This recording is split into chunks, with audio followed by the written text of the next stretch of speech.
Bienvenidos. Hoy vamos a tratar aspectos relevantes de la liquidación del impuesto a las ganancias y sobre los bienes personales para personas humanas, periodo fiscal 2020. Como en otras oportunidades que hemos realizado esta exposición, aquí vamos a ver un repaso de novedades y luego vamos a tratar algunos puntos que suelen ser siempre de interés y de consulta por parte de los colegas. Así que espero que puedan develarse algunas dudas o algunos interrogantes que siempre surgen a la hora de hacer esta liquidación. Vamos a comenzar entonces con las principales novedades para el periodo fiscal 2020. Aquí tenemos el cuadro de deducciones de aplicación del impuesto a las ganancias del periodo 2020. No vemos ningún tipo de novedad en cuanto a cuáles son las deducciones que se pueden computar. Esto viéndolo respecto de lo que se planteó para el periodo anterior. De tal manera que solamente tenemos la actualización de los importes que se ha realizado, como viene sucediendo, a través de la aplicación del RIPTE.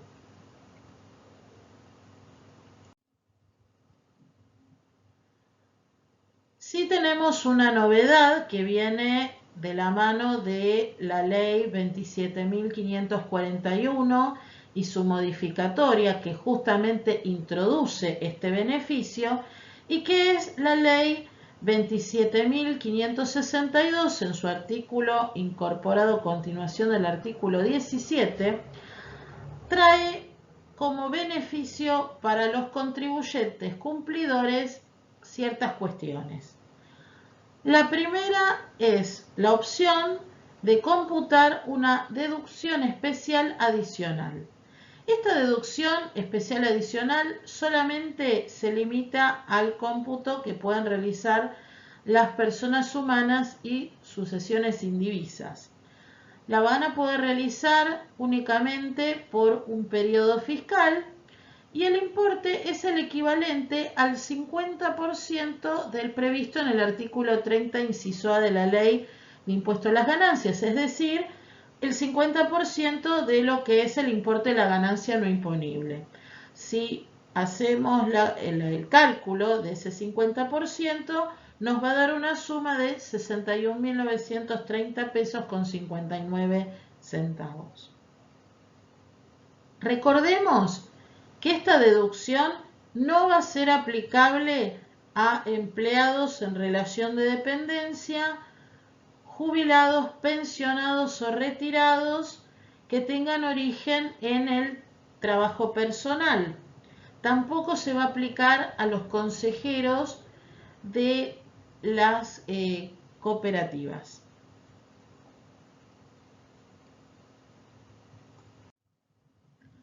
También hay otra opción que es la aplicación de la amortización acelerada. Esto es aplicable en las empresas unipersonales. Por lo tanto, puede darse que una persona humana decida tomar esta deducción y no la que vimos en la diapositiva anterior. ¿Qué condición tiene que tener? Tiene que tener la condición de pyme con certificado vigente. En ese caso, va a poder tomar esta deducción que se basa en las inversiones que se produzcan entre el 26 de agosto de 2020 y hasta el 31 de diciembre de 2021 con un esquema de amortizaciones que van a ser de inversiones realizadas en bienes muebles amortizables adquiridos, fabricados, elaborados con un mínimo de 2 cuotas anuales iguales y consecutivas. Es decir, que pueden acelerar la deducción de esta amortización. Por otro lado, también tenemos otra posibilidad, que es inversiones realizadas en bienes muebles amortizables importados. En ese caso, la amortización acelerada puede tener un mínimo de 3 cuotas anuales iguales y consecutivas. Y las inversiones en obras de infraestructura tienen un mínimo de considerar su vida útil reducida al 50% de la estimada. Es decir, que de esta manera también se acelera este cálculo. Estas amortizaciones aceleradas se van a poder practicar en los ejercicios finalizados con posterioridad al 30 de diciembre de 2020. Voy a hacer algunas aclaraciones a la aplicación de estos beneficios. En el caso, o sea, para los dos beneficios que acabo de mencionar, estos beneficios no pueden generar saldo a favor. No pueden trasladarse a ejercicios futuros, es decir, que si ese beneficio lo computo y excede lo que es el monto del impuesto determinado, quiere decir que no puedo generar saldo a favor, pero tampoco puedo generar un remanente de aplicación en ejercicios futuros. O sea que es hasta la concurrencia del impuesto. También tengo que aclarar que no va a resultar acumulativo con otros beneficios. Por ejemplo, no podría aplicar ambos beneficios. El contribuyente, para poder gozar de este beneficio, tuvo que haber cumplido con la registración de la opción. Es decir, lo tiene que haber tramitado conforme la resolución 4855. Y también, como condición, debe haber registrado el cumplimiento de sus obligaciones. Es decir, que al 1 de enero de 2017 y hasta la entrada en vigencia de la ley 27.562, que recordemos que fue el 26 de agosto de 2020, el contribuyente no debió registrar ningún tipo de incumplimiento en la presentación de las declaraciones juradas y en el pago de los periodos fiscales iniciados entre estas fechas. Y ahora vamos a pasar a un tema, digamos, más complejo, porque ha venido teniendo muchas modificaciones en el transcurso de los años, desde su implementación en el periodo fiscal 2018, luego en el periodo fiscal 2019 hubo modificaciones y ahora también para el periodo fiscal 2020 tenemos más modificaciones aún. Acá tenemos que ver tres elementos. Un elemento es cuál es el objeto en el impuesto cedular, es decir, qué operación o qué situación se está gravando, en cuál es la alícuota que grava estas operaciones y también cómo debo declarar estos resultados.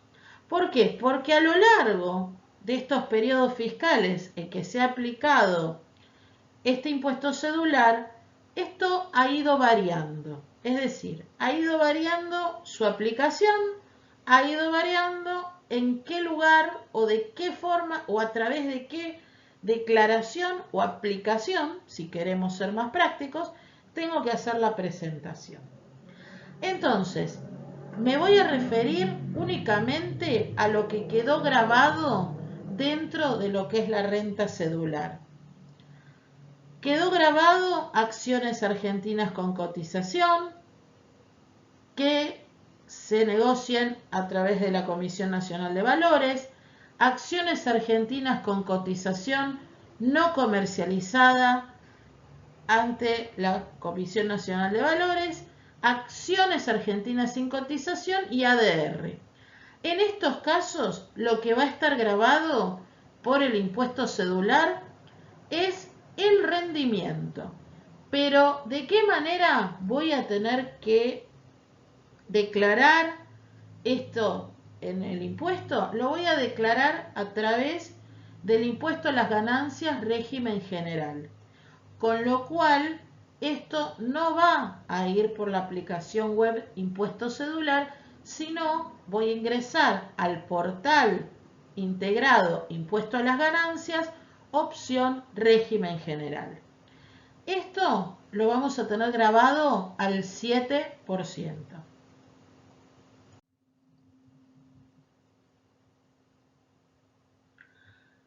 Luego también tenemos entre lo que quedó grabado dentro de lo que es renta cedular, acciones argentinas con cotización, no comercializadas a través de la Comisión Nacional de Valores, acciones argentinas sin cotización, acciones del exterior, ADR, bonos corporativos de Brasil, bonos corporativos del exterior y bonos del Estado extranjero. En estos casos, ¿cuál es el objeto? ¿Qué es lo que está grabado? La enajenación de estos activos. En este caso, tenemos la gravabilidad de estos activos cuando se produce la enajenación. Y vamos a ver en el cuadro que tenemos algunos que se van a seguir presentando a través del impuesto cedular, que son las acciones argentinas con cotización no comercializadas a través de la Comisión Nacional de Valores y las acciones argentinas sin cotización. En el caso de su enajenación, van a presentar declaración jurada de impuesto cedular. En cambio, las restantes tenencias, cuando se produzca su enajenación, van a ser grabadas y van a ser declaradas a través de la declaración jurada del impuesto a las ganancias, régimen general, en el portal integrado, por supuesto, como mencioné antes, y en todos los casos la alícuota de aplicación es del 15%. Continuamos entonces con otras tenencias y vamos a tener los fondos comunes de inversión argentinos abiertos en pesos, comercializados fuera del ámbito de la Comisión Nacional de Valores, los fondos comunes de inversión abiertos en dólares también, comercializados fuera de la Comisión Nacional de Valores. En esos casos vamos a tener la enajenación grabada, los fondos comunes de inversión cerrados en pesos, los fondos comunes de inversión cerrados en dólares, los fondos del exterior, fideicomisos financieros del exterior y letras del Tesoro extranjero. En el caso de la enajenación vamos a tener la gravabilidad. Pero acá también tenemos algunos que van a ser declarados a través del impuesto cedular, que son todos los fondos comunes de inversión, con excepción de los fondos comunes de inversión del exterior. Esos se van a declarar a través de la renta cedular. Y fíjense que los fondos comunes de inversión argentinos abiertos en pesos, comercializados fuera del ámbito de la Comisión Nacional de Valores, van a estar grabados al 5%, los restantes al 15%. Y lo que son fondos comunes de inversión del exterior, fideicomisos financieros del exterior y letras del Tesoro extranjero, van a estar grabados, por supuesto, como renta de fuente extranjera y van a ser declarados, en el caso de su enajenación, van a ser declarados en el impuesto a las ganancias régimen general al 15%. Para terminar con este tema, Este último cuadrito nos va a mostrar que en el caso de enajenación de monedas digitales, obligaciones negociables de empresas extranjeras y títulos públicos extranjeros, se va a declarar a través del impuesto a las ganancias, régimen general. Pero atención con esto, y la alícuota será del 15%. Pero atención con lo siguiente. Me voy a detener en el tema monedas digitales.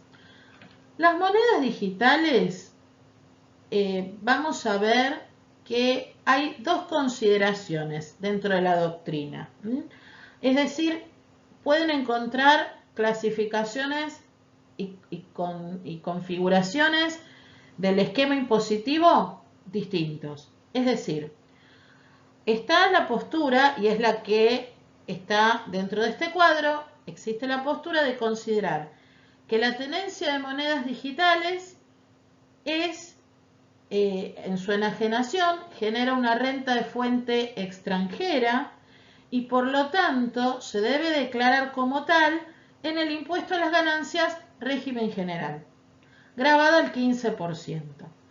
En cambio, existe otra postura doctrinaria que indica que se puede tratar de una renta de fuente extranjera o se puede tratar de una fuente de renta argentina cuando se haya realizado la transacción en plataformas del país. Esta es una postura doctrinaria que considera que no es lo mismo considerar la moneda digital por la moneda misma, sino que hace el análisis de la plataforma donde se realizó la operación. Y entonces, si la operación fue realizada en una plataforma del país, la considera renta del país, y si no, la considera renta extranjera. Por otro lado, y es lo que vemos en este cuadro, es la consideración total de renta extranjera. ¿Por qué? Porque se considera que esas monedas están emitidas en el exterior o bien ni siquiera se puede conocer con exactitud dónde han sido minadas esas monedas. Por lo tanto, se la considera extranjera. Esto es lo que tenemos acá en el cuadro, pero quería hacerles la aclaración porque también existen otras posturas. En definitiva, la alícuota de aplicación es la misma, es el 15%, pero en un caso vamos a tener, si lo consideramos renta cedular y lo declaramos por renta cedular como fuente argentina, vamos a encontrarnos con que va a tener un mínimo no imponible aplicable específico, mientras que aquí, como renta de fuente extranjera, que es la postura más difundida, queda subsumido a todo el cúmulo de ingresos y la aplicación del mínimo no imponible único a todas las rentas. Acá les dejo un vínculo dentro de lo que es esta diapositiva para mayores detalles de lo que es el tratamiento de inversiones financieras. Este es un cuadro que está publicado a través de Trivia y que es de autoría de la doctora Silvina Orso, a la cual agradezco porque, por supuesto, basándome en su material, he armado este apartado de lo que es impuesto cedular. Pasamos ahora a explicar cuáles son las formas de presentación de las declaraciones juradas. Si bien este año no tenemos mayores novedades en cuanto a los formatos de la presentación, vale la pena comentar sí que el importe por el cual se hacen las presentaciones informativas sí ha variado y eso lo podemos considerar dentro de lo que son las novedades. Vamos a empezar entonces con una clasificación según el sujeto, según lo que tenga como obligaciones y su condición frente a los impuestos, que hecho digamos, clasificación es absolutamente arbitraria, puede haber otras. Yo los dividí entre sujetos que están en relación de dependencia y jubilados exclusivamente, entre sujetos que no tienen relación de dependencia y demás. Acá vamos a hablar entonces, en primer término, de los empleados en relación de dependencia y de los jubilados que lo son en forma exclusiva. Entonces, vamos a mirar este cuadro y vamos a ver. Lo primero que tengo que fijarme, analizar, conocer, saber, es si estoy frente a un sujeto inscripto en el impuesto a las ganancias. Si el sujeto está inscripto en el impuesto a las ganancias, esto no reviste mayor análisis. El sujeto tiene que presentar la declaración en forma determinativa y lo va a hacer a través de ganancias personas humanas, portal integrado, régimen general. No tiene otra opción, va por régimen general. ¿Por qué puede un sujeto que en principio no es obligado a estar inscripto en el impuesto a las ganancias? ¿Por qué puede estar inscripto? Puede estar inscripto o se tiene que inscribir porque le han hecho las retenciones del impuesto a las ganancias, pero puede haber sido que le retuvieron de menos.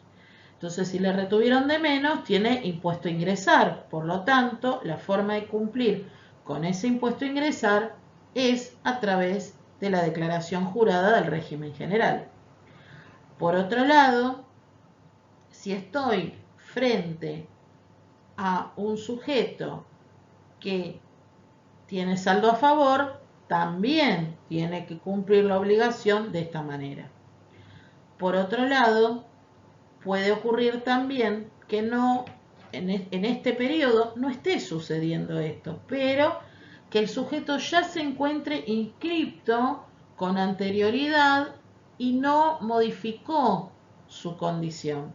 Entonces no se dio de baja y por lo tanto tiene que cumplir la obligación de esta manera.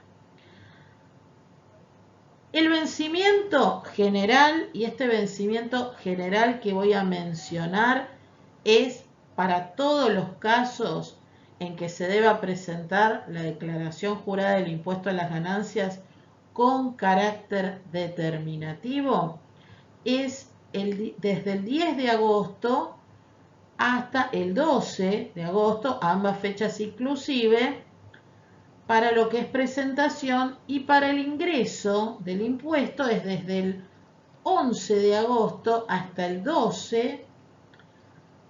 13, perdón, para lo que es el pago de la obligación. Por otro lado, tenemos otra situación que es la situación de los sujetos que no están inscriptos en el impuesto a las ganancias. En ese caso, debo analizar otra cosa. ¿Qué es lo que tengo que analizar? ¿Cuáles han sido las rentas brutas de este sujeto? Si han sido iguales o superiores a 2,5 millones, 2.500.000, o si han sido inferiores a esta cifra.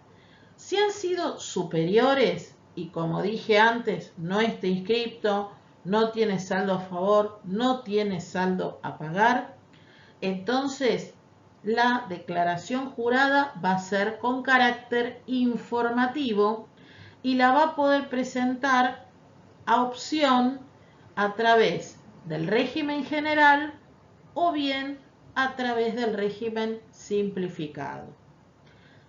El vencimiento en este caso es un solo día, es el 31 de agosto de 2021, es decir, tiene tiempo hasta esa fecha para hacer la presentación. Acá voy a hacer un alto y voy a hacer un par de aclaraciones que son dos preguntas que siempre nos suelen hacer en el servicio de asesoramiento. La primera pregunta es: ¿el contribuyente a pesar de no estar inscrito en el impuesto, venía presentando las declaraciones con la opción del régimen general. ¿Se puede cambiar y empezar a hacer las presentaciones por el régimen simplificado? La respuesta es sí. En la medida que el sujeto no esté inscrito en el impuesto, puede optar, puede presentar con la opción régimen general o puede hacerlo por el simplificado. Y puede cambiar la opción, es decir, que no va a tener inconveniente. Otra pregunta que también suele haber en este sentido de las presentaciones es: si presento por régimen general, ¿el sujeto va a quedar inscripto en el impuesto? No, el sujeto no va a quedar inscripto en el impuesto, por más que lo haga por el régimen general, pero bueno, es la opción. Puede presentarlo de una manera o puede presentarlo de otra manera. Y atención con esto. Siempre hay que tener en cuenta esta situación para no perder tiempo o para no realizar la tarea dos veces. Si tengo que prestar especial atención en mis papeles de trabajo, el saldo que me arroja la declaración jurada. Si la declaración jurada no me da ni saldo a pagar ni saldo a favor, quiere decir que eso me habilita, y no tengo un inscripto, me habilita a hacer el régimen simplificado. Pero si me da saldo a pagar o saldo a favor, ya no puedo hacer la presentación a través del régimen simplificado. Y esto lo tengo que saber de antemano. ¿Por qué lo tengo que saber de antemano? Primero, porque preparo mis papeles de trabajo. Y segundo, porque si no lo sé de antemano, corro el riesgo de hacer todo el armado de la declaración en régimen simplificado y encontrarme con que cuando quiero hacer la presentación, el sistema me va a indicar que no es la vía válida para hacer la presentación. Me va a decir que vaya por el régimen general. Con lo cual, atención con esto, con estas tres cuestiones que acabo de mencionar. Pasando a otro caso, si yo tengo un sujeto no inscripto, pero sus rentas brutas fueron inferiores a 2.500.000, allí no tengo que hacer la presentación. ¿Qué pasa con el impuesto sobre los bienes personales? En el caso del impuesto sobre los bienes personales tengo que hacer un primer análisis. Nuevamente, ¿está inscripto? Si está inscripto, tengo que hacer la presentación por el carácter determinativo.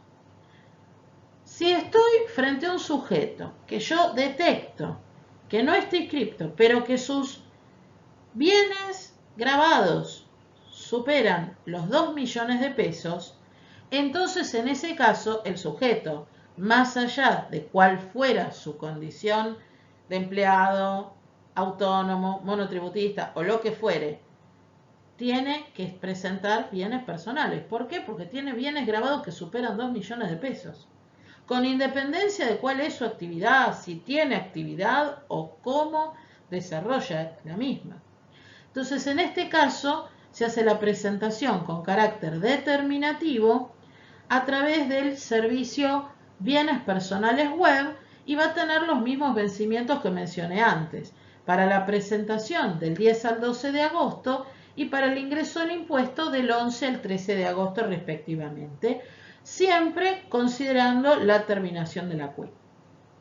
Ahora bien, si yo estoy frente a un sujeto que no está inscrito en el impuesto y que no tengo un estado de bienes grabados que supere los 2 millones, es decir, que está por debajo de los 2 millones de pesos, allí lo que tengo que analizar es, como estoy frente a un sujeto en relación de dependencia o a un jubilado que lo son en forma exclusiva, tengo que analizar si sus rentas brutas han sido superiores o inferiores a 2.500.000. Si fueron superiores, tengo que hacer la presentación de la declaración jurada de bienes personales con carácter informativo, es decir, no me da impuesto a pagar, pero tengo que informar igual. Y después, si tengo, tengo un vencimiento del 31 de agosto. Ahora bien, si no superó los 2.500.000 y a su vez no está inscrito en el impuesto y no le corresponde estarlo, entonces allí directamente no tiene obligación de hacer la presentación. Pasamos a otro caso, al caso del resto de los contribuyentes sin relación de dependencia o jubilación. Es decir, acá lo que tenemos que analizar lisa y llanamente en el caso del impuesto a las ganancias es si está o no inscripto en el impuesto. Entonces, en el caso de que esté inscripto, tiene que hacer su presentación por el régimen general con los vencimientos que mencioné con anterioridad. Si tengo un sujeto que no esté inscripto, que no tiene relación de dependencia, que no tiene jubilación, es decir, no tiene ningún tipo de compromiso con este impuesto, por supuesto que no lo tiene que presentar. Si tengo un sujeto, en el caso de bienes personales, nuevamente tengo que analizar si está inscripto o no está inscripto. Y si está inscripto, o bien, de no estarlo, si sus bienes gravados superan los 2 millones de pesos. En este caso, entonces, tendré que ver de inscribirlo o bien hacer la presentación, si ya está inscripto, con carácter determinativo y va a tener que hacer la presentación e ingresar el impuesto resultante. Por supuesto, si no se trata de un sujeto inscripto y sus bienes gravados no superan los 2 millones de pesos, no tendrá que hacer ninguna presentación.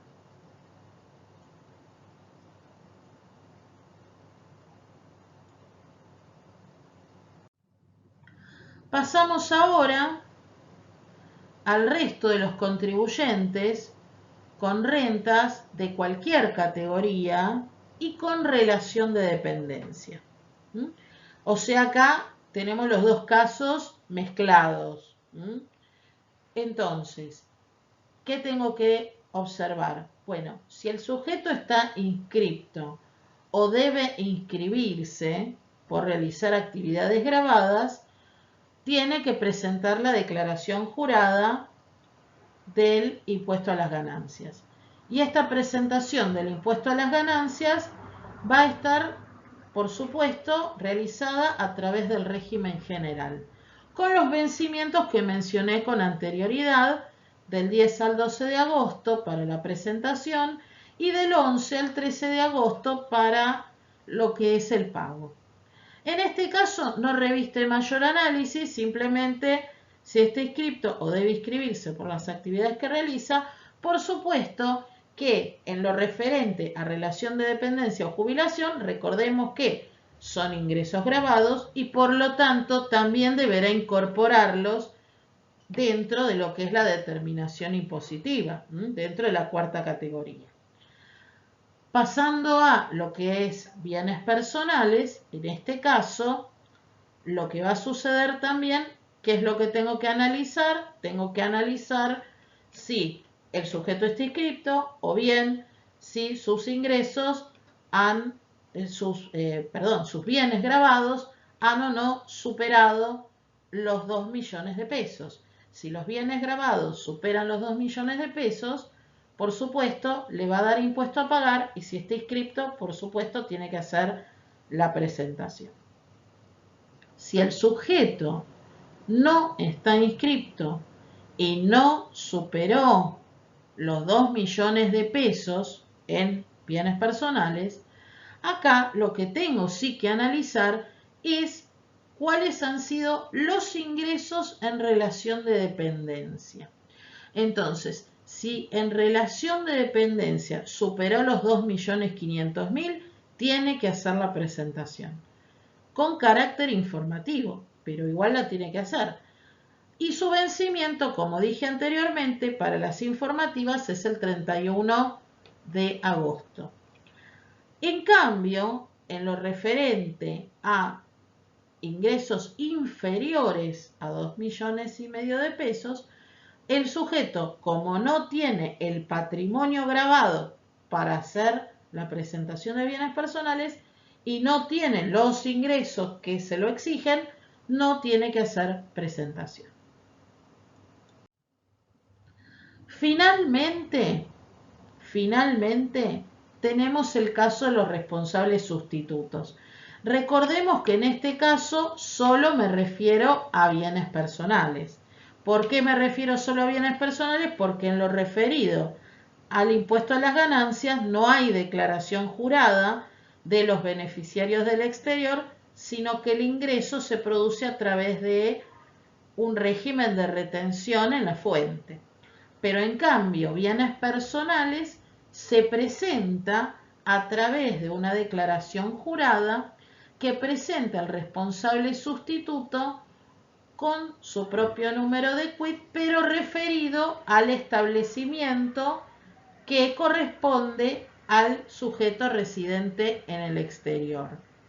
Entonces, los responsables sustitutos declaran conforme el artículo 26 de la Ley del Impuesto sobre los Bienes Personales, y la declaración se realiza a través de bienes personales web. También los vencimientos son los mismos vencimientos generales, del 10 al 12 de agosto para la presentación y del 11 al 13 de agosto para el pago. Y ahora abrimos el capítulo de aspectos relevantes, porque hasta ahora hablamos de novedades. Pero ahora, que también son relevantes, por supuesto, las novedades, pero ahora vamos a hablar de aspectos relevantes en particular, es decir, algunas cuestiones que siempre vale la pena repasar y tener en cuenta. Vamos a hablar entonces de la presentación de las declaraciones juradas, tanto del impuesto a las ganancias como de bienes personales, en el caso de la nuda propiedad y el usufructo. Esto es algo que siempre nos consultan y además siempre genera alguna duda y, como si fuese poco, sabemos que esto es algo que se utiliza mucho, esta figura de la donación de reserva, con reserva de usufructo, que muchas veces se utiliza como un adelanto de herencia. Muchas personas, ya hace bastantes años, están eligiendo esta figura, es decir, no dejan a sus herederos, generalmente a sus hijos, con la carga de tener que realizar un juicio sucesorio a futuro, sino que directamente planean todo esto en vida y entonces hacen estas donaciones y reservan el usufructo. ¿Qué es lo que sucede con esto? Bueno, respecto al impuesto a las ganancias, acá vamos a ver cómo se considera esto. Respecto al impuesto a las ganancias, el usufructuario tributa por las rentas que pueda llegar a obtener por la explotación del bien o su valor locativo. Es decir, que eso es la obligación que va a tener el contribuyente por ser usufructuario del bien. ¿Por qué? Porque el usufructuario tiene el uso, el goce y los frutos de el bien que recibe o que reserva en usufructo. En cambio, el nudo propietario no va a tributar porque no va a poseer renta. Supongamos que un sujeto le dona a sus hijos un inmueble y que ese inmueble se da en alquiler. Entonces, los alquileres los va a percibir el que tiene el usufructo, ¿sí? El usufructuario. Los nudos propietarios no van a recibir la renta por esos alquileres. Por lo tanto, no corresponde que tributen. pero sí lo van a tener que declarar en la justificación de las variaciones patrimoniales en el momento de la recepción de la donación, es decir, cuando se incorpora, y en los ejercicios sucesivos. En lo referido al impuesto sobre los bienes personales, los usufructuarios van a tener un derecho real,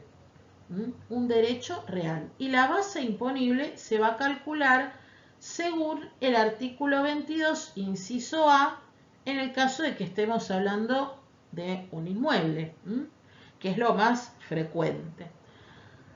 En el caso del nudo propietario, va a declarar el inmueble y va a indicar, o sea, lo va a evaluar todo como indica la norma, pero finalmente lo va a catalogar como titulares de la nuda propiedad.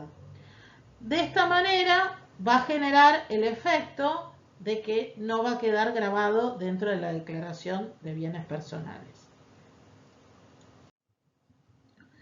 Ahora vamos a ver un caso de aplicación práctica. Este caso de aplicación práctica nos va a servir para varias cosas. Nos va a servir para ver cómo se maneja esto en las dos declaraciones juradas del impuesto a las ganancias y de bienes personales, para el usufructuario y para el nudo propietario. Y también, dicho sea de paso, vamos a repasar la valuación de un bien inmueble y vamos a repasar también lo que es la justificación de las variaciones patrimoniales ante toda esta situación de donación, usufructo, nuda propiedad, y también vamos a ver cómo se evalúa un inmueble para bienes personales. O sea que este ejercicio, este caso práctico nos sirve para muchísimas cosas. Voy a leer el planteo y para no aburrirlos, los importes están especificados aquí en un cuadro, pero después los vamos a ir viendo a lo largo de la explicación. Un contribuyente posee un inmueble adquirido el 15 de septiembre de 2009, el cual dona a 2 hijos, reservando para sí el usufructo en forma vitalicia, a título gratuito, el 10 de enero de 2020. El inmueble es alquilado con destino a vivienda. Acá tenemos los datos y voy a pasar entonces a la solución. Primero vamos a ver la solución por parte de la declaración jurada del usufructuario en el impuesto a las ganancias. Por eso este ejercicio nos resulta de múltiples aplicaciones, porque también vamos a ver cómo se calcula la renta por alquileres, con independencia de que haya usufructo o no. Entonces, tenemos los ingresos por alquileres devengados. El sujeto recibe 20.000 pesos mensuales, los recibió por 12 meses. Estos son los alquileres que se fueron devengando. Entonces, durante 12 meses son un total de 240.000 pesos. Tenemos gastos a cargo del inquilino por 72.000. Esto es un dato que está planteado en el ejercicio. Quiere decir que entonces tiene ingresos por 312.000 pesos. Por otro lado, tenemos gastos deducibles. Acá se optó por gastos reales y entonces se deducen también los 72.000 pesos. Y luego también tenemos la deducción del impuesto sobre los bienes personales proporcional al inmueble en cuestión. Esto es un dato supuesto, el importe es un dato totalmente supuesto de 30.000 pesos y la amortización del periodo, que es de 57.600 pesos, que es la cuota de amortización del año. Entonces, da como resultado deducciones por 159.600 pesos, con una ganancia obtenida por 152.400 pesos. Es decir que el usufructuario en su declaración jurada de impuesto a las ganancias, primera categoría, va a incorporar esto que acabamos de ver. Continuando entonces con la declaración del usufructuario, vamos a ver qué pasa con el impuesto a las ganancias, con la justificación patrimonial en el impuesto a las ganancias, en el caso de la donación, en el periodo de la donación. Yo acá, como estoy haciendo algo absolutamente a los fines didácticos, entonces lo que hago es armar una justificación patrimonial acotada y específicamente aplicada solo a lo que es la incorporación del bien. Por eso vamos a tener algunas cosas que quedan en cero y están puestas en cero a propósito porque no tienen relación con lo que estoy explicando.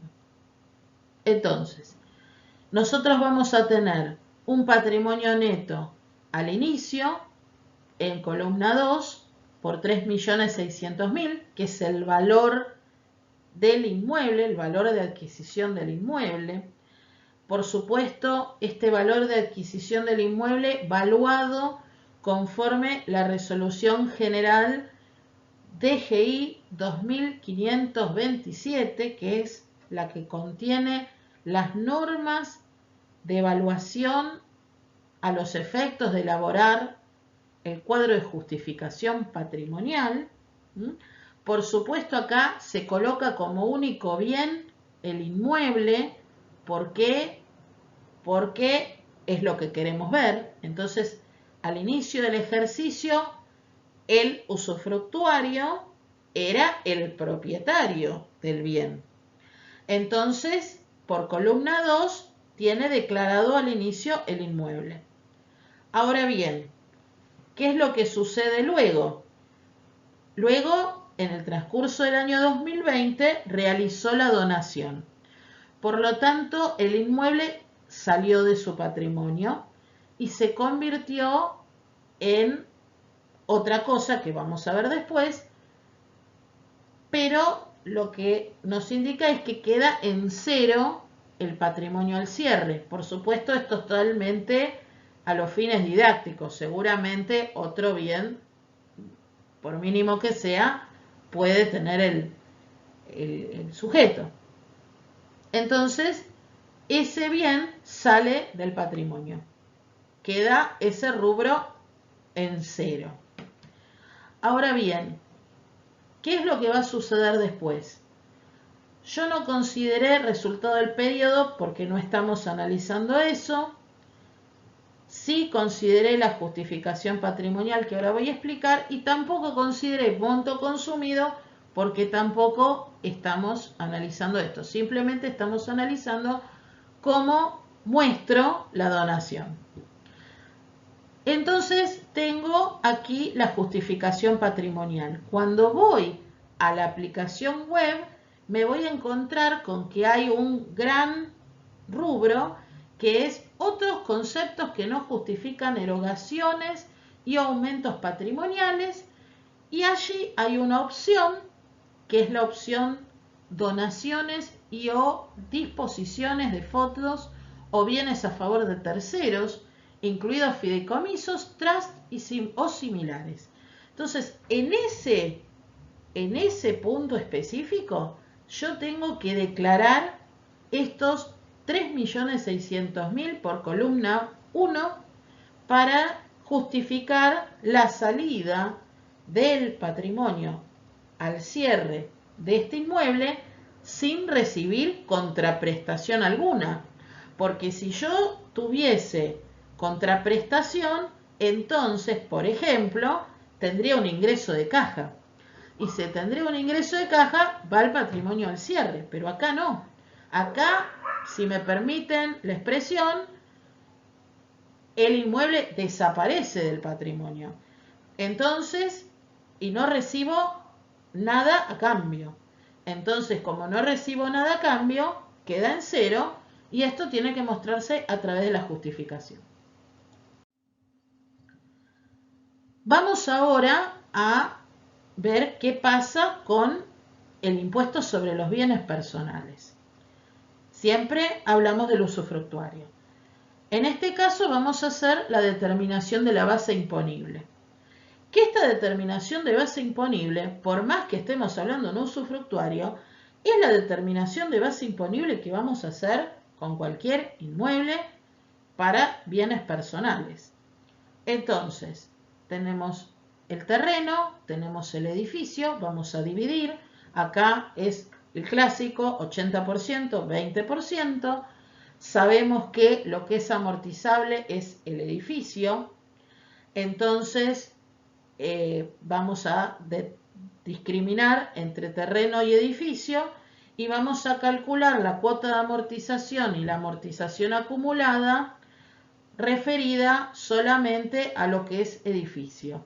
Nos va a quedar un valor residual de 2.937.600 pesos y lo vamos a comparar con la evaluación fiscal del año 2017 multiplicada por el índice de precios al consumidor, que en este caso nosotros tenemos como dato que son 739.578 pesos, los vamos a multiplicar por el índice, que es el número es 3,092, y entonces allí me va a arrojar un valor de 2.286.775 pesos con 18 centavos, y de esta forma voy a determinar cuál de los dos es el mayor y voy a tener entonces lo que es la base imponible. En este caso, la base imponible será el valor residual, porque es mayor. Aquí voy a hacer un alto y voy a hablar sobre lo que es esto de la evaluación fiscal 2017. La ley 27.480 estableció en su artículo 5 una modificación al impuesto sobre los bienes personales. Esto no es nuevo. En esa norma establece algo que en realidad tendría que ser de carácter transitorio, pero por ahora se está convirtiendo en algo de carácter permanente. Es decir, que vamos a tener que tomar, a los efectos de comparar con la evaluación fiscal, tenemos que tomar, hasta tanto no se genere una evaluación fiscal a los efectos del impuesto sobre los bienes personales, cosa que por el momento no se está dando, hay que tomar entonces la evaluación fiscal del año 2017 y actualizarla por el índice de precios al consumidor. ¿Esto qué quiere decir? Quiere decir que no importa si la evaluación fiscal del periodo 2020 es superior, es inferior, es diferente, no importa. Tengo que tomar la evaluación 2017 y actualizarla. Y esa evaluación actualizada es la que uso para comparar con el valor residual. No hay otra forma. Acá empiezan a suceder problemas, porque por ejemplo, puedo tener la situación de que como va transcurriendo el tiempo, me puedo encontrar con que puedo tener inmuebles nuevos que no tienen evaluación fiscal 2017 porque todavía esa evaluación no existía. Por ejemplo, porque el inmueble no existía, porque el inmueble se empezó a construir en el 2018, por ejemplo. Entonces no tengo evaluación fiscal 2017. lo cual es distinto a no tener disponible la evaluación fiscal. Atención con esto. Si el inmueble no existía en el año 2017, bueno, nos inclinamos a entender que entonces ese valor va a ser 0. ¿Por qué? Porque no tengo ninguna norma que me diga, en caso de no contar con esa evaluación porque el inmueble no existía, tome otra evaluación. No, la norma no dice nada. Hay un vacío allí. Entonces, si yo no tengo evaluación, la evaluación es 0 y compararé el valor residual con 0. También vuelvo a recalcar algo que nos preguntan mucho, pero si yo tomo la evaluación de 2017, la actualizo y resulta que miro la evaluación fiscal de 2020 y me encuentro con que la de 2020 es superior a la del 2017 actualizada, ¿qué hago? Nada. Sigue tomando la evaluación 2017 actualizada porque eso es lo que dice la ley.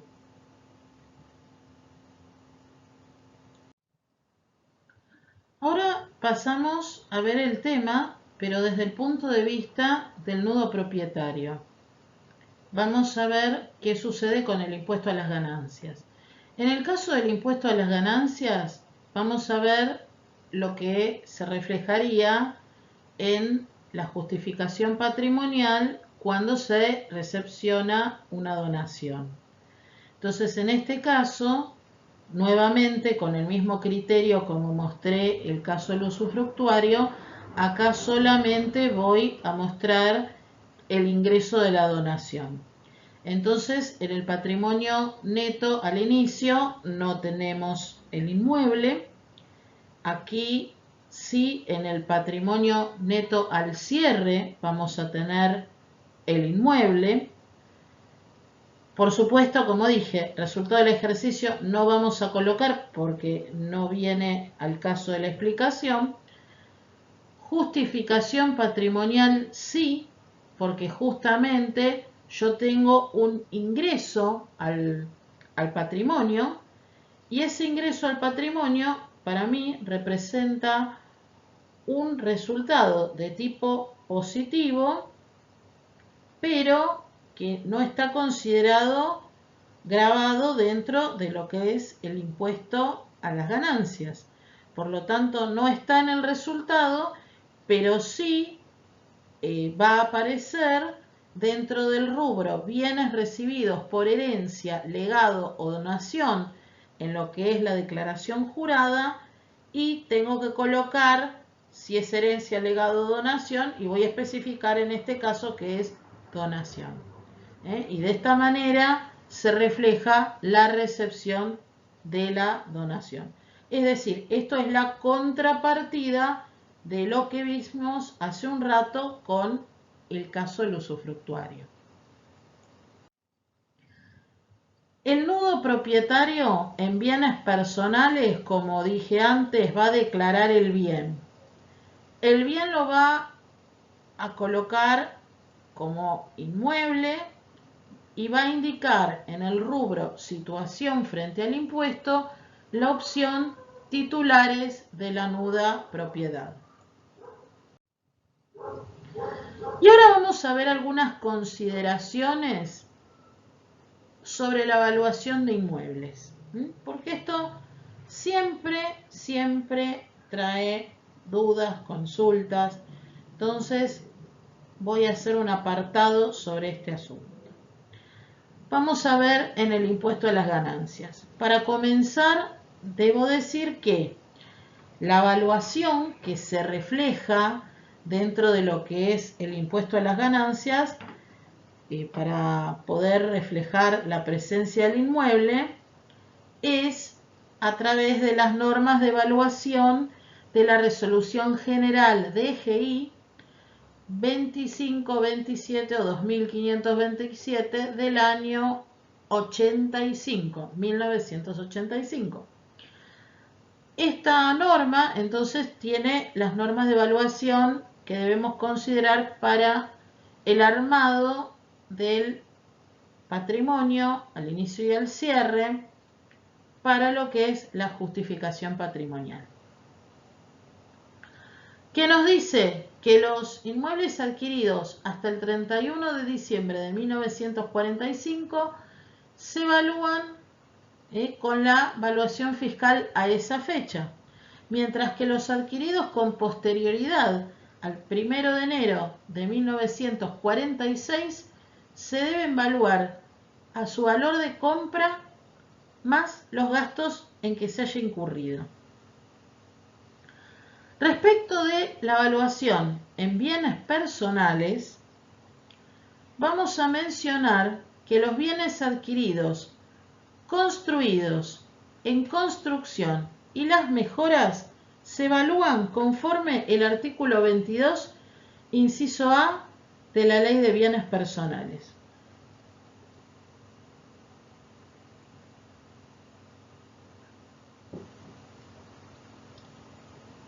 ¿Cuál es la evaluación fiscal aplicable en este caso?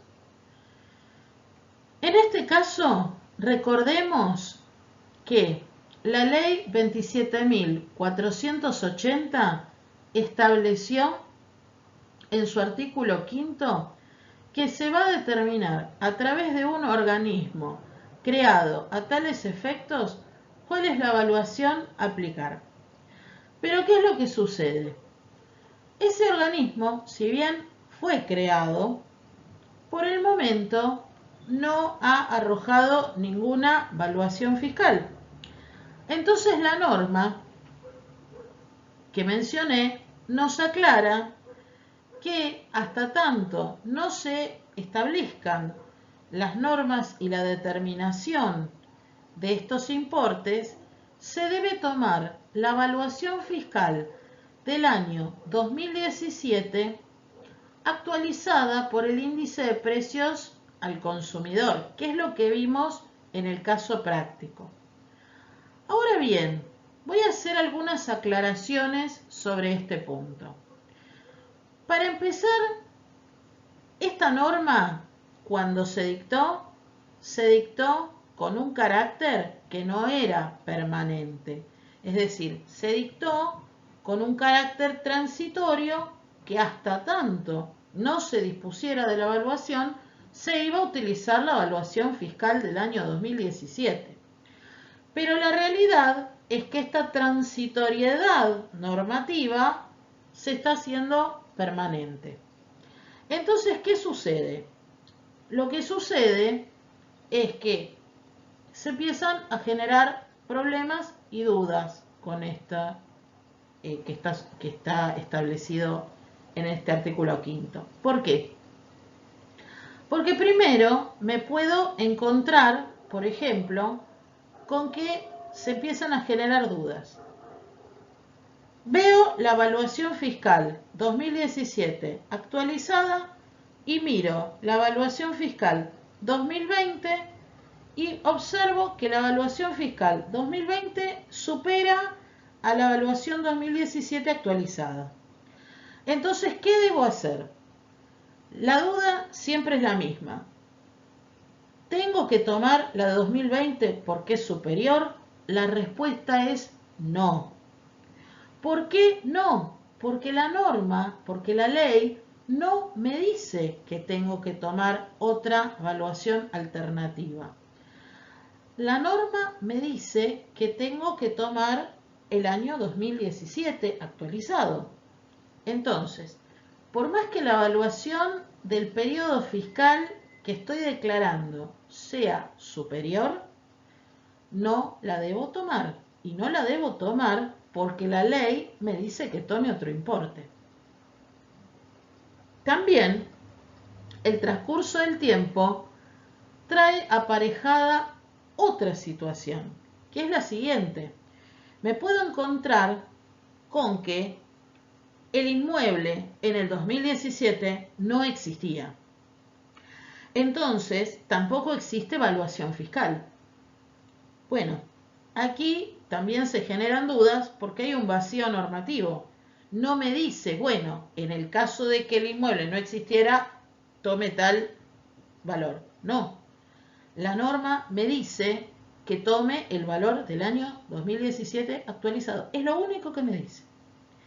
Entonces, en ese caso, ¿cuál es mi valor si no existía el inmueble? El valor es 0.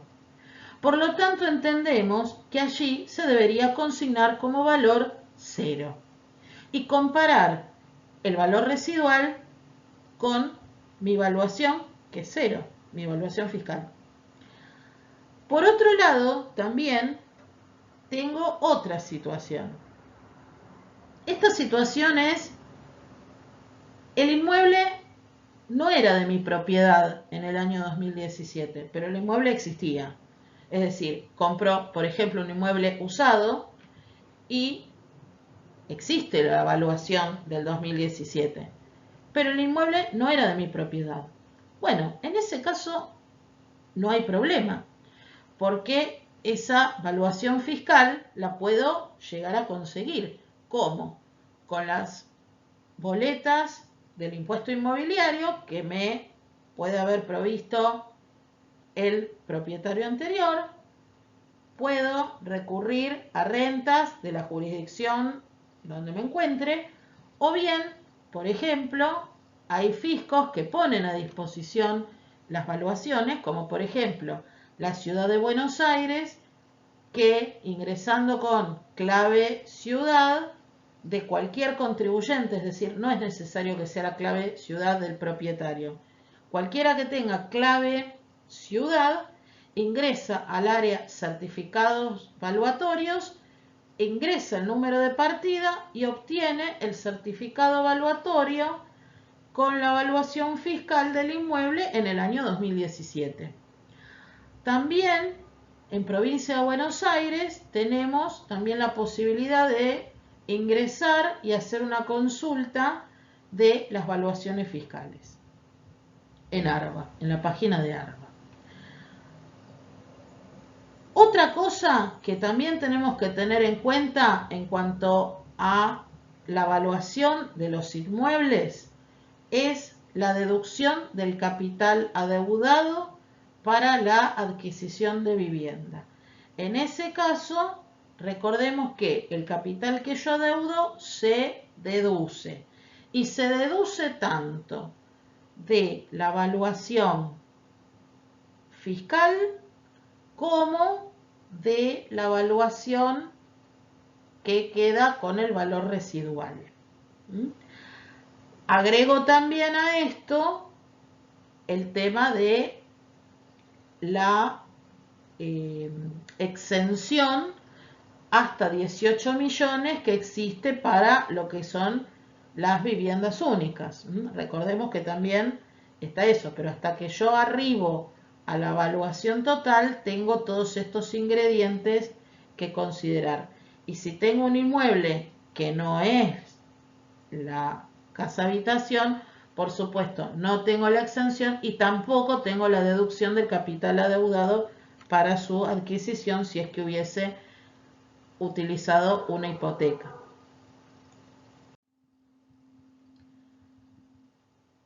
Por otro lado, también tenemos lo que es otro tema que me pareció interesante tocar, relacionado también con las valuaciones de los automotores. En el caso de la evaluación de los automotores, voy a tener, para el impuesto a las ganancias, también tengo que recurrir a la resolución general 2527 del año 85, y en este caso voy a tener el precio de costo que va a incluir los gastos necesarios para la adquisición y, ojo, tengamos en cuenta que patente, matrícula u otros gravámenes similares no integran este costo. También respecto del impuesto sobre los bienes personales, la evaluación del automotor será conforme el inciso B del artículo 22 de la Ley de Bienes Personales. Y allí, ¿qué tendré que hacer? Tendré que tomar el valor de adquisición del bien, lo voy a amortizar en 5 años por año de alta y tendré una valuación de la Dirección Nacional del Registro de la Propiedad Automotor, que será el valor de tabla que yo tendré que considerar para la comparación y tomar de ambos el mayor. Una duda que siempre surge y siempre se consulta: si se pueden deducir las deudas prendarias o el tratamiento de los planes de ahorro previos, si puedo deducir algo en una palabra, incluso si el bien, por ejemplo, lo compré para un trabajo, por ejemplo, para taxi, remis o algún otro tipo de tarea que no sea específica con el vehículo, pero puede ser algo generador de algún tipo de ingreso. No, la realidad es que no hay deducciones previstas en el impuesto sobre los bienes personales. Quiere decir que si yo obtuve un crédito prendario o si estoy pagándolo a través de un préstamo de un plan de ahorro previo, no tengo posibilidad de deducir. Tampoco, cosa que también nos plantean, tampoco el bien, en el caso, por ejemplo, de los planes de ahorro previo, yo voy pagando cuotas. Bueno, si tengo las cuotas y no tengo el automóvil, ahí tendré un crédito, y es un crédito grabado por el valor que yo ya ingresé del crédito. Ahora bien, si yo, por ejemplo, obtuve la posesión del automóvil, es decir, me entregaron el automóvil y continúo con los pagos, el valor del automóvil es el valor total del automóvil. O sea, no hay deducción, no hay, digamos, traslado hacia adelante de la evaluación como para decir voy integrando el valor a medida que lo voy pagando. No, tengo el automotor tiene este valor, lo amortizo, lo comparo con la tabla de la Dirección Nacional del Registro de la Propiedad Automotor, tomo el mayor y nada más. Otro tema que genera siempre dudas y consultas es las presentaciones que tengo que hacer ante la baja en los impuestos a las ganancias y bienes personales. En el caso del impuesto a las ganancias, si yo tengo una baja durante este ejercicio, por ejemplo, hago la baja durante el ejercicio 2021, bueno, ¿qué es lo que tengo que hacer? Por supuesto, tengo que hacer la presentación del año 2020, que a la fecha de grabación de este video, que es el 14 de julio, no realicé, por ejemplo, todavía. Entonces, debo hacer la presentación del periodo exigible del 2020, pero luego tengo la presentación del ejercicio 2021. Es decir, si yo en el día de hoy hago el trámite de baja, el año entrante, en el 2022, voy a tener que hacer la presentación por periodo irregular del impuesto a las ganancias periodo 2021. ¿Por qué digo el año entrante y no en el periodo, no sé, en un plazo de X cantidad de días, etcétera? Porque lamentablemente, si bien podría llegar a hacerse esto, es decir, hacer la presentación, tengo un impedimento, que es que no tengo la aplicación para hacer la presentación del 2021. Entonces tengo que esperar al año entrante, cuando esté disponible, para poder hacer la presentación correspondiente al periodo irregular que irá desde el 1 de enero de 2021 hasta, por ejemplo, el día de la fecha de hoy. ¿Qué pasa con los anticipos? Bueno, con los anticipos pasa lo siguiente. Si yo tengo anticipos que estoy ingresando y yo ya sé que voy a pedir la baja y, por ejemplo, en el momento que pido la baja todavía estoy teniendo anticipos que ingresar, la realidad es que los tengo que continuar ingresando. ¿Por qué los tengo que continuar ingresando? Por ejemplo, supongamos que un sujeto hace el ingreso de los anticipos del impuesto a las ganancias del periodo fiscal 2020, pero resulta que todavía le quedan anticipos por ingresar. Supongamos que se da de baja en el mes de febrero. Entonces, febrero 2021. Entonces, la cuestión es, ¿sigo ingresando los anticipos? ¿No sigo ingresando los anticipos? Bueno, más allá de que puede ser que yo ya vea que existe una baja en mis ingresos y puedo tramitar una reducción de anticipos, los anticipos los debo ingresar. ¿Por qué los debo ingresar? Porque yo tengo que todavía determinar el impuesto a las ganancias, aunque sea un periodo irregular, tengo que determinar el impuesto a las ganancias del periodo 2021.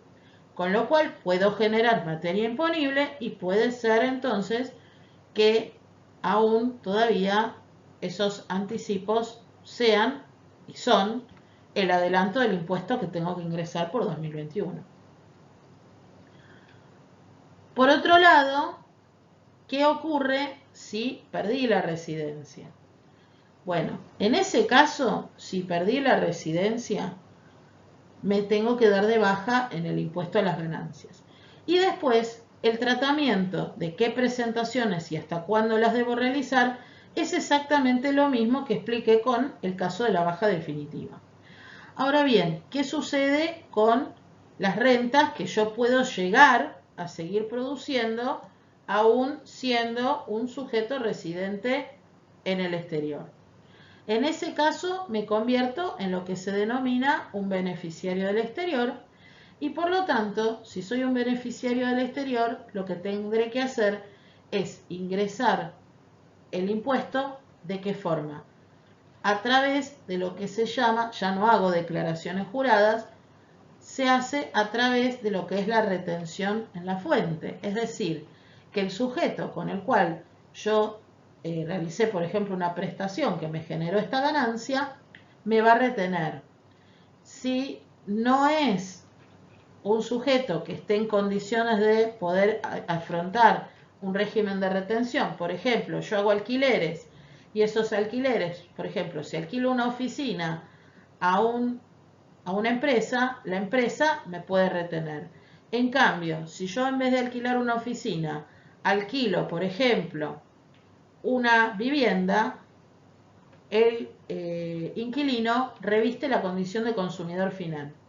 Por lo tanto, ese consumidor final no está considerado dentro de los sujetos obligados a realizar una retención a los beneficiarios del exterior ni a ningún otro sujeto. Con lo cual, en ese caso, se hace una autorretención que se ingresa a través del representante del sujeto que reside en el exterior a través del sistema CIRE. Respecto de lo que es la baja del impuesto sobre los bienes personales, allí voy a tener una situación distinta. Es decir, por ejemplo, si yo tengo un sujeto que al 31 de diciembre de 2020 no llega a superar los 2 millones de pesos, estaré en condiciones de solicitar la baja. Entonces, hago la presentación, me encuentro con esta situación de que no supera los 2 millones y entonces hago la solicitud de baja. Cuando hago la solicitud de baja, lo que va a suceder es que como el hecho imponible del impuesto sucede cada 31 de diciembre, si el 31 de diciembre de un determinado año yo me encontraba inscripta en el impuesto, tengo que hacer la presentación.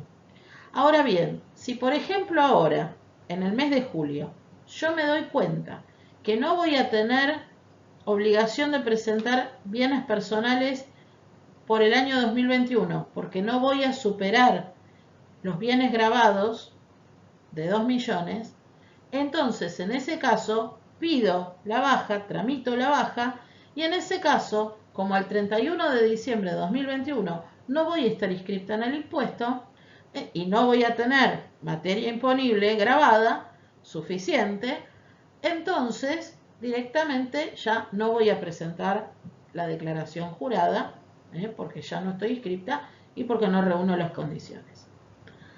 Respecto de los anticipos, bueno, en el caso en que se hubiera generado materia imponible y después no superó los montos, bueno, ahí tendría que pedir una reducción previamente para no tener que ingresar esos anticipos. Por otro lado, ¿qué pasa si tengo un caso de pérdida de residencia?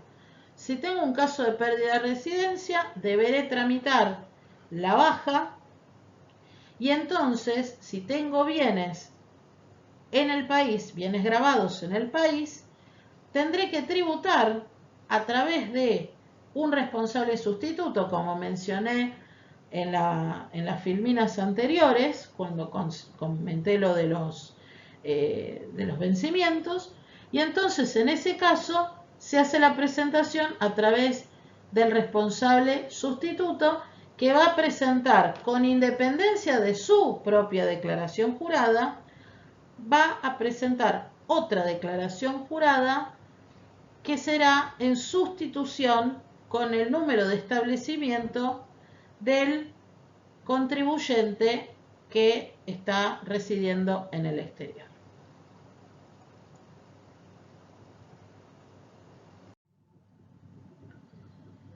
Pasamos ahora a otro tema que también siempre genera dudas, consultas, inquietudes, y que es qué hacer frente a la sucesión indivisa con las obligaciones del causante, de la sucesión y de los herederos. Entonces aquí lo primero que tengo que tomar en cuenta es cuál es la fecha del fallecimiento y cuál es la fecha de la declaratoria de herederos. Esos dos datos necesito para poder saber qué obligaciones y cuáles son los sujetos que van a tener que cumplir con esas obligaciones. Eso por un lado.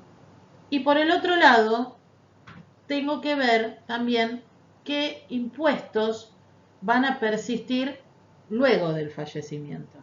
Es decir, por ejemplo, yo puedo tener un sujeto que desempeña una profesión en forma personal.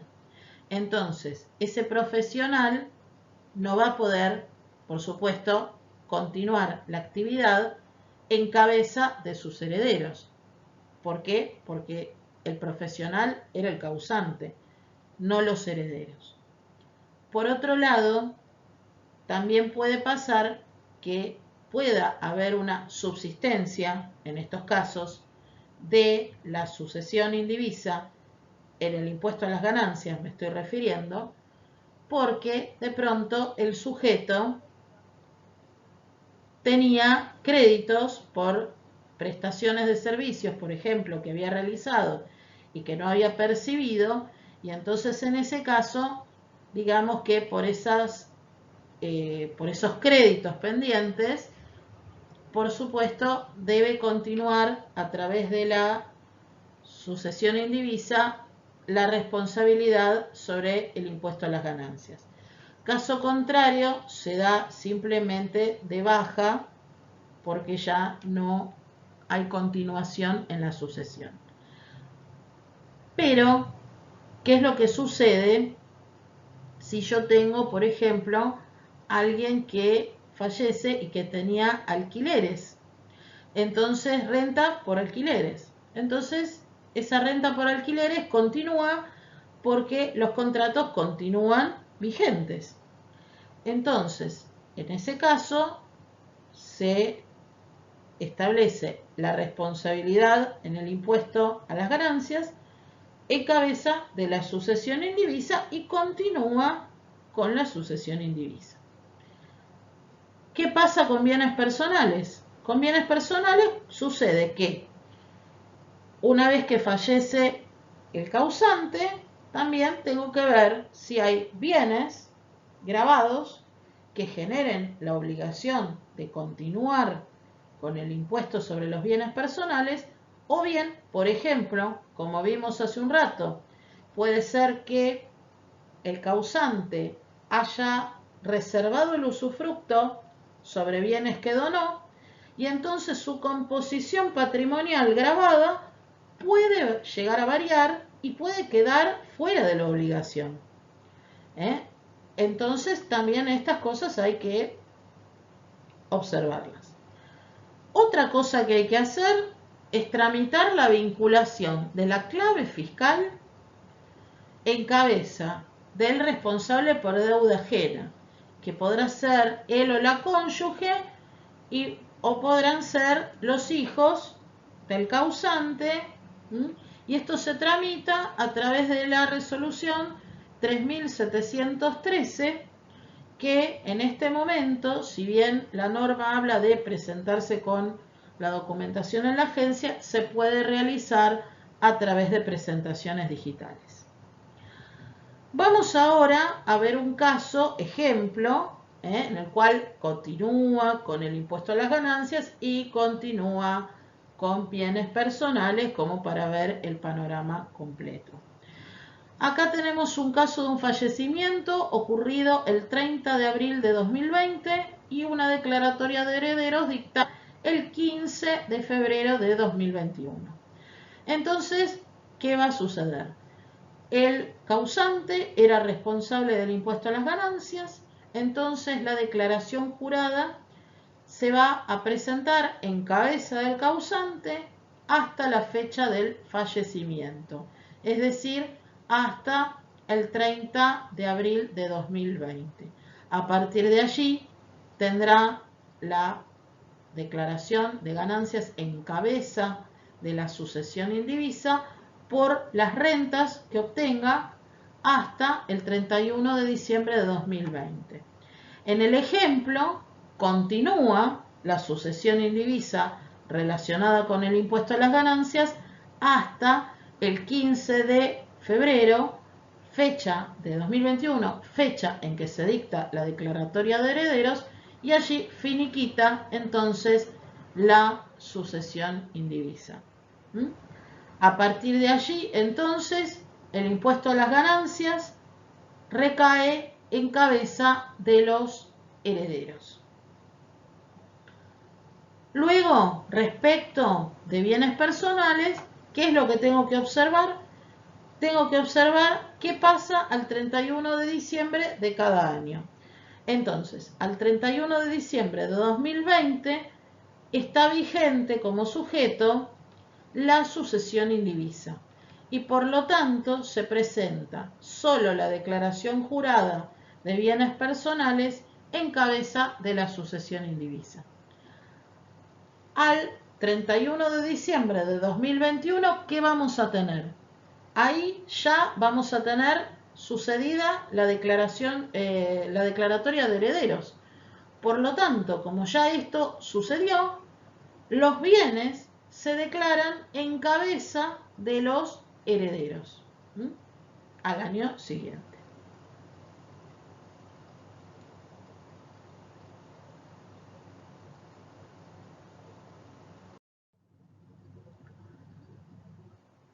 Respecto también de la sucesión indivisa, esto siempre que tocamos este tema lo mencionamos.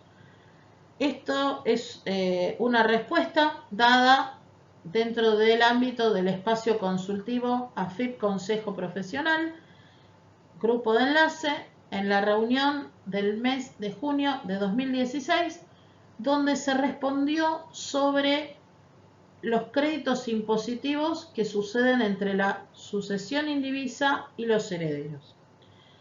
Anticipos, saldos a favor de libre disponibilidad, etc. ¿Qué se hace cuando la sucesión indivisa finiquita y de pronto se había producido el ingreso de anticipos o se poseen saldos a favor en cabeza de la sucesión? En este caso, lo que se hace ante el acaecimiento de la declaratoria de herederos, lo que se hace es presentar una nota, una multinota, en la agencia del causante con la documentación respaldatoria que indica quiénes son los herederos, es decir, la declaratoria de herederos tiene que presentar, y en ese caso le solicita a la agencia que permita la distribución de estos saldos. También, una vez que se hace esa presentación, notificando la situación, se deben hacer las diferentes presentaciones en las distintas agencias correspondientes a los herederos, donde se va a producir entonces la solicitud con copia de la presentación en la agencia del causante de lo que se notificó y pedir que cada uno reciba, le sea acreditado estos saldos.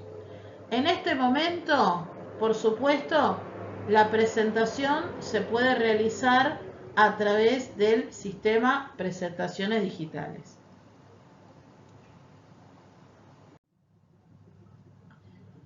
Y pasamos a otro tema que el año pasado generó muchas dudas y este año puede ser que todavía las siga generando, así que me pareció importante incluirlo, y que es la repatriación de moneda extranjera en el impuesto sobre los bienes personales.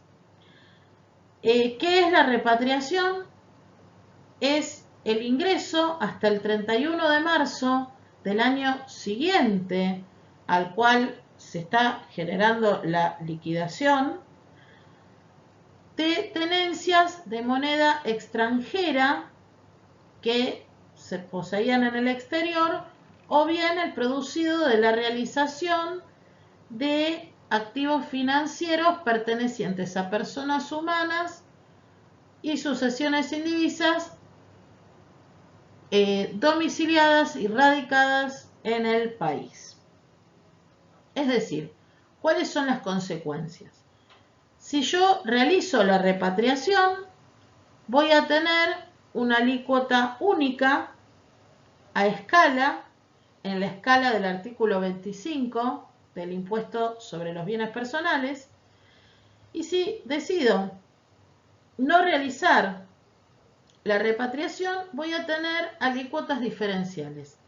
Voy a tener, para lo que es los bienes en el país, la escala de alícuotas que mencioné recién del artículo 25, y para los bienes del exterior voy a tener una escala de alícuotas diferente establecida en el artículo 9 del decreto 99/19, donde se establece este nuevo tratamiento. Y también tengo que entender que esto va a producir el efecto de una sobretasa y va a incrementar el valor de la obligación. ¿Cuáles son las condiciones para que se produzca la consideración de que se ha cumplido con la repatriación? En este caso, los sujetos que hagan la repatriación de activos financieros lo tienen que hacer hasta el 30 de marzo, o lo tuvieron que hacer, mejor dicho, hasta el 30 de marzo de 2021, y el monto tiene que representar al menos un 5% del total del valor de los bienes. Y pasamos ahora a ver cómo se realiza el cálculo del impuesto sobre los bienes personales con repatriación y sin repatriación. En este caso, si hacemos la repatriación, el cálculo es el cálculo tradicional del impuesto sobre los bienes personales, es decir, al total de bienes gravados del país le sumamos la presunción de bienes del hogar y a esto le sumamos también los bienes gravados del exterior. Esto da el total de bienes gravados. A esta suma se le resta el mínimo no imponible de 2 millones y a este arribamos de esta forma al importe sujeto a impuesto. Y de esta forma se aplica la tabla del artículo 25 de la Ley de Impuesto sobre los Bienes Personales a los efectos de obtener el impuesto determinado. En cambio, si tenemos la situación de sin repatriación, vamos a tener que hacer dos cálculos en paralelo a los efectos de determinar el impuesto sobre los bienes personales, primero considerando los bienes del país, al total de bienes gravados del país se le suma la presunción de bienes del hogar. Allí obtenemos la totalidad de los bienes gravados en el país. Le aplicamos el mínimo no imponible de 2 millones.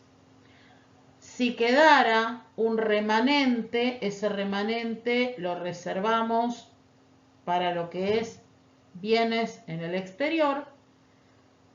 Se determina el importe sujeto a impuesto, se le aplica la alícuota determinada con la tabla del artículo 25 de la Ley de Bienes Personales y se determina el impuesto por los bienes en el país.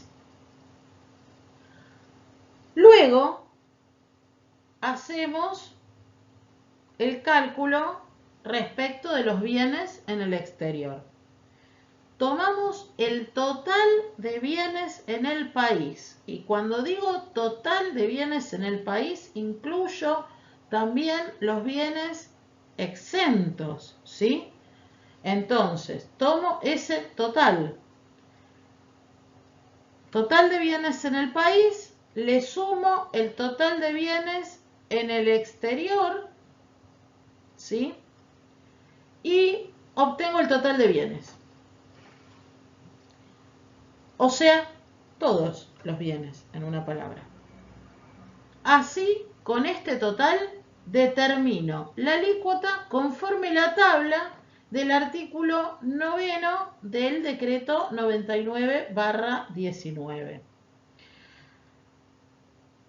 De esta manera, tomando el total de bienes gravados en el exterior, le resto el remanente del mínimo no imponible, si es que no fue totalmente absorbido por los bienes en el país, obtengo el importe sujeto a impuesto y le aplico la alícuota que determiné conforme la tabla del artículo 99/19. Y allí obtengo el impuesto determinado por bienes en el exterior.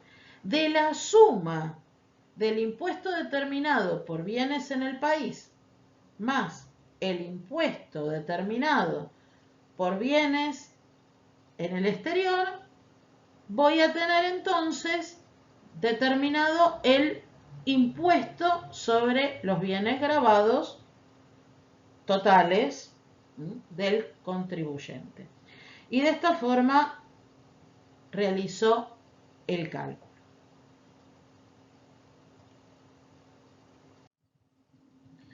Pasamos a otro tema que también genera muchas inquietudes y es el tema de las percepciones de la Resolución General 4815, que ni son ni más ni menos que aquellas que se efectúan por ejemplo, por la adquisición de moneda extranjera en un 35% o algunos gastos, prestaciones del exterior realizados en moneda extranjera. Bueno, esto genera la realización de percepciones. Las percepciones tienen el carácter de impuesto pagado y por lo tanto se pueden tomar, conforme lo que indica esta norma, como pago a cuenta del impuesto que corresponda. Es decir, estas percepciones pueden ser tanto del impuesto sobre los bienes personales como del impuesto a las ganancias. Entonces se computarán en el impuesto que corresponda. Esto genera un problema. ¿Cuál es el problema y cuáles son las posibles soluciones? El problema que se genera es que muchas veces los agentes de retención, desconociendo la totalidad de la situación impositiva de los contribuyentes, realizan las retenciones y las imputan, las percepciones y las imputan al impuesto que ellos consideran.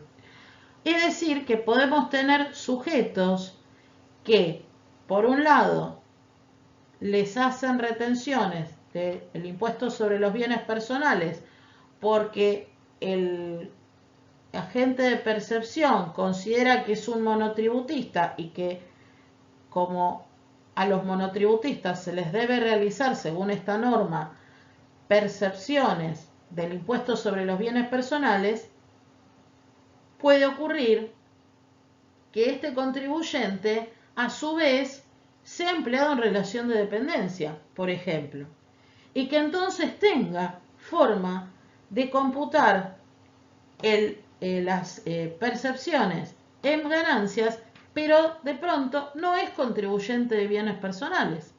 Entonces, se ve impedido de solicitar la devolución, por un lado, y por el otro lado, porque el trámite de devolución no le corresponde a aquel que no está inscripto prácticamente en nada. Entonces, ¿qué pasa? Este sujeto debería poder tomárselo vía CIRADIG. Pero ¿qué ocurre? Vía CIRADIG solo puede tomar ganancias. Bueno, y así hay diferentes combinaciones y diferentes situaciones en las cuales los sujetos, en definitiva, se encuentran con que no pueden computar las percepciones de bienes personales porque no son contribuyentes de bienes personales o no pueden computarlas en ganancias porque no son contribuyentes de ganancias y por algún motivo de los que tiene la resolución 4815 no pueden hacer el pedido de devolución. Entonces, ¿qué ocurre? Aquí se plantea una situación que ya se planteó en años pasados cuando existía la vigencia de la resolución 4820. Bien, el Consejo Profesional, a través de una nota que está graficada acá en la diapositiva, presentó y planteó este inconveniente y solicita al fisco que arbitre los mecanismos como para que estas percepciones se puedan computar en forma diferente. Es decir, por ejemplo, aquel sujeto que no esté en bienes personales y que, por ejemplo, sea un sujeto del impuesto a las ganancias, pueda computar esas percepciones que le realizaron de bienes personales en ganancias y viceversa. Esto todavía lamentablemente no fue respondido por el fisco a la fecha de realización de este video, 14 de julio. Por lo tanto, mientras tanto, hay que plantear otras alternativas, ¿sí? ¿Qué es lo que sucede? Estas alternativas pueden ser, que las plantea la nota, puede ser, por ejemplo, la posibilidad de hacer la presentación de la declaración jurada del impuesto en el cual se genera este saldo a favor y computar ese saldo a favor en el otro. Pero justamente a los fines de evitar estas cuestiones y de que un sujeto presente una declaración jurada de un impuesto del cual no tiene ni inscripción ni obligación de hacerlo, es que la nota pide una solución alternativa. Otra cosa que les quería comentar también es qué pasa, saliendo de este tema de los cómputos cruzados, qué es lo que pasa cuando yo tengo, por ejemplo, un empleado en relación de dependencia que presentó su CIRADIG informando las percepciones, pero estas percepciones superan el monto de las retenciones que le efectuó el empleador. En ese caso, el empleador, recordemos, devuelve retenciones, porque no puede devolver aquello que él no haya percibido o retenido. Entonces lo que hace es devolver un importe equivalente hasta la concurrencia de lo que le retuvo. Entonces, supongamos que el empleado tuvo retenciones por 50.000 pesos, pero a su vez tuvo percepciones por 60.000. Entonces, ¿qué es lo que sucede? Le informa los 60.000 pesos de percepción al empleador, pero el empleador le retuvo hasta 50.000, con lo cual el empleador le va a devolver 50.000 pesos. ¿Qué pasa con los 10.000 pesos restantes? En este caso del excedente. En ese caso, lo que va a tener que hacer, si quiere recuperar ese monto, el trabajador, lo que se debe realizar es lo que expliqué cuando había obligación de presentar declaración jurada, porque acá se produce un saldo a favor. Entonces, ¿qué es lo que se debe realizar? Se debe realizar la declaración jurada del impuesto a las ganancias, exteriorizar el saldo a favor, y ese saldo a favor podrá ser destinado al pago de otros tributos, como por ejemplo el impuesto sobre los bienes personales. De no, y sus anticipos posteriores también, de no tener esa posibilidad de computarlo contra otro impuesto, entonces deberá solicitar devolución conforme el trámite de la Resolución General DGI 2224. De esta forma es que se puede recuperar, digamos, ese dinero. Por supuesto, si al contrario sucede que las retenciones son, en este caso, las percepciones han sido menores a lo que se le ha retenido al trabajador. Por ejemplo, supongamos que ha tenido percepciones por 30.000 pesos y retenciones por 50.000, el trabajador le comunica este monto de 30.000 a su empleador, el empleador le devuelve retenciones por 30.000 y entonces cuando el trabajador, si corresponde presentar declaración jurada informativa, ¿qué es lo que va a tener que hacer? Va a tener que computar en la declaración jurada todas las percepciones y el remanente de retenciones que no le han sido devueltas porque no corresponde que esto haya sucedido. Y ahora vamos a pasar al último tema de esta exposición, que espero que les esté siendo de utilidad. Y vamos a hablar sobre el plan de facilidades de pago de la Resolución General 4057. Vamos a repasar este plan de pagos que ya tiene una vigencia de unos cuantos ejercicios, que tiene como sujetos alcanzados que pueden acceder a este plan de facilidades de pago aquellos sujetos que sean contribuyentes y responsables incluidos en las categorías A, B, C o D del CIPER. Es decir, que los que tengan categoría E no pueden acceder al mismo.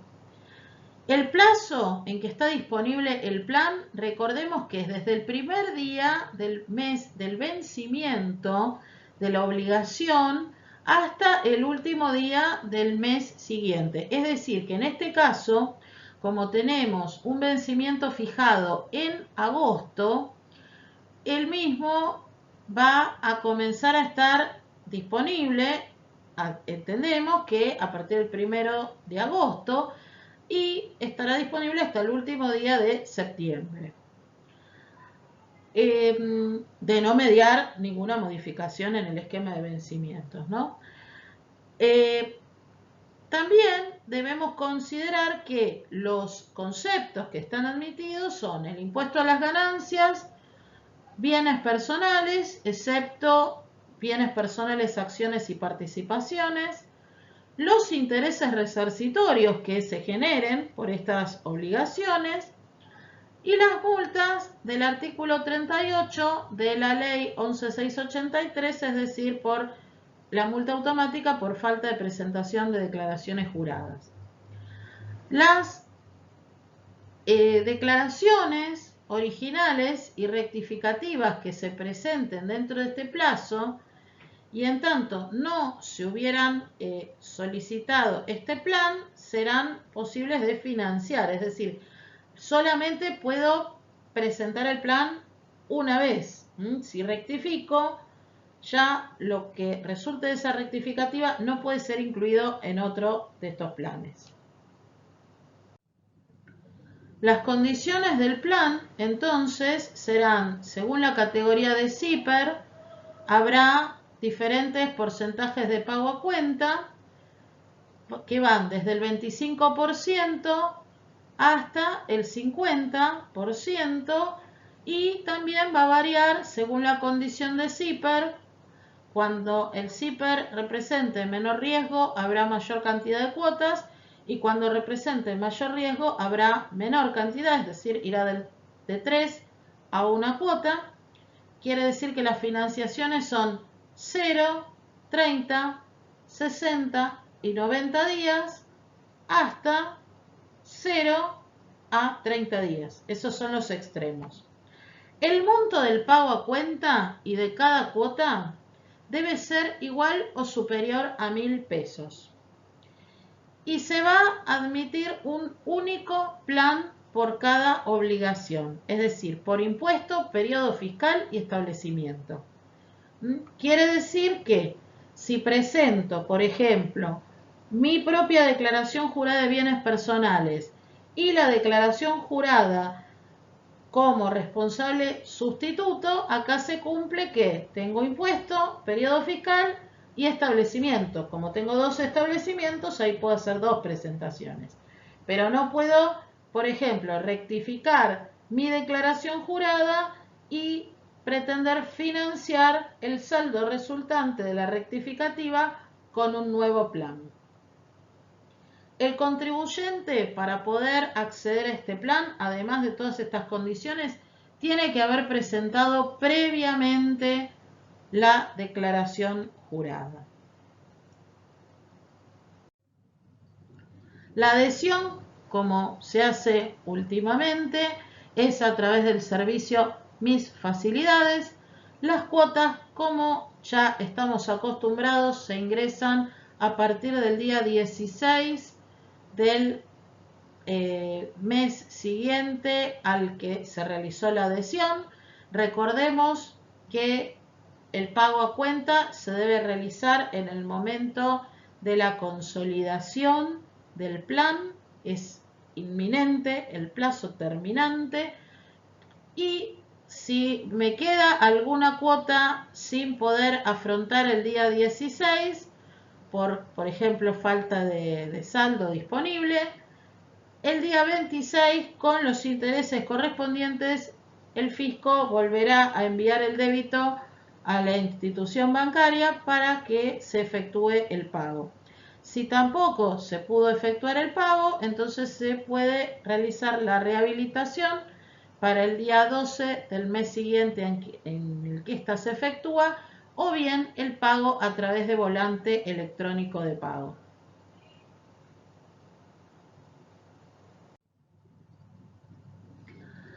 La caducidad de este plan se produce cuando a los 30 días corridos posteriores a la fecha de vencimiento de una cuota se produzca la falta de cancelación de la misma.